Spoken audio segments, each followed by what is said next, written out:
For now, though, the Western bombing campaign, which helped to topple Libya's government in 2011, created a power vacuum that has been filled by Islamists. And that's now the view of the very man who directed Britain's role in the intervention.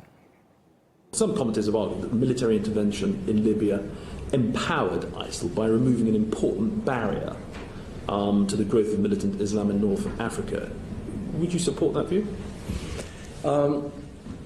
I think it's always true that where a power vacuum is created, forces of insurgency are likely to be drawn into it. The former Defence Secretary Liam Fox there being questioned by British lawmakers. It was not the only unexpected reply during the hearing in Parliament. RT's Issa Ali reports. The committee also spoke to the former Foreign Secretary William Hague, and he was asked whether the UK understood that Islamic extremists had infiltrated the ranks of the rebels, and he replied that even the Libyans had no idea and didn't understand the situation on the ground. An incredible admission by Hague when one takes into consideration that it's NATO's responsibility to ensure they understand the consequences of their actions. And the same question was asked to Lord Richards, and this is what he had to say. I don't think our knowledge of the various parties of conflict was as good as one would wish. Now, I didn't know much about Libya, I'll be the first to admit it. Gaddafi, of course, was roundly mocked at the time when he said that those fighting against him were Al-Qaeda, and his words have proved to be increasingly prophetic as time has gone on. In that time, we have seen militant groups step into the breach, with the so-called Islamic State taking territory. We've also seen that group launching devastating attacks. When Mr. Fox was asked whether enough had been done to secure weapons depots which had fallen loose following the fall of Colonel Gaddafi, this is what he had to say.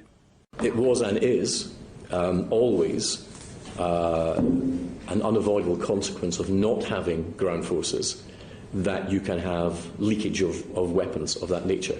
And so we were aware of convoys leaving Libya and heading south, and yet, because of the possibility that there could be trucks with civilians in them, they were not assessed as legitimate targets. And there will be many who will be asking what NATO is doing to put right the mistakes they made as the so-called Islamic State continues to try to seize territory in Libya.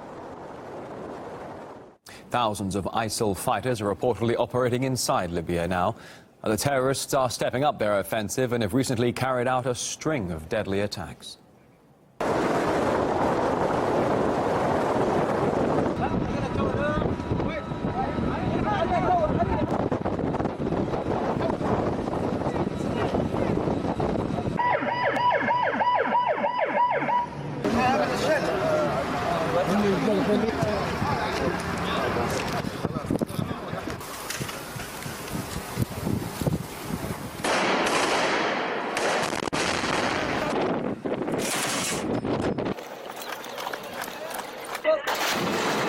Well, those same mistakes made in Libya could now be repeated again in Syria.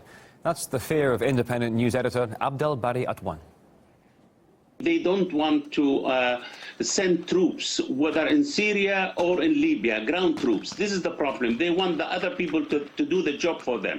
They want the Turks, they want the Saudi, they want the Iraqi to do the job for them. They don't want to do it. And at the same time, they don't want to cooperate with the Syrian regime, simply because they don't want to upset Saudi Arabia, they don't want to upset Turkey and other Gulf states. This is the dilemma they are facing. But without actually committing themselves fully to send ground troops to Libya and to Syria and Iraq, I believe Islamic State will expand and it will gain strength after strength. This is the problem they are facing, and the whole region is facing. You know, they create the problem, they cannot fix it. And they, leave, they go, change regimes and leave the country to be, easy hunt for radical organization, Islamic organization like the Islamic State, like Al-Qaeda.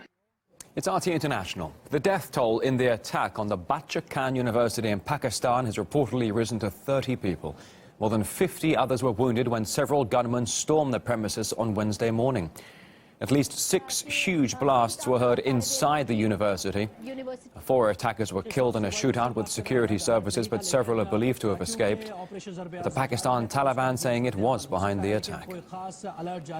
Now, it is reported that Russia has its hand in financing European parties to bring instability to Europe. We'll look at the claims in just a moment.